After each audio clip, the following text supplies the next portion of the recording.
Between mile markers 72 and 97. Interstate 80 in Pennsylvania between mile markers 200 miles per hour. Source, radar indicated. In fact, travel will become difficult and potentially dangerous within minutes. This includes the following highways.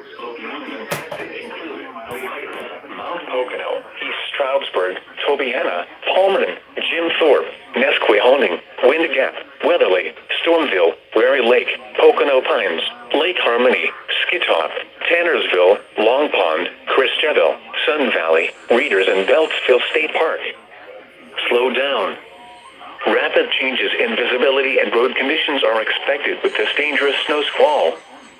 Be alert for sudden whiteout conditions.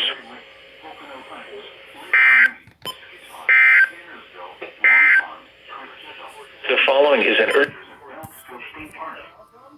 Slow down. Rapid changes in visibility and road conditions are expected with this dangerous snow squall. Be alert for sudden whiteout conditions. Hello, thank you so much. Ryan Blaney. He won his first race of the season. I haven't crossed the start finish line either, so Oh my gosh! Snow squalls galore tonight!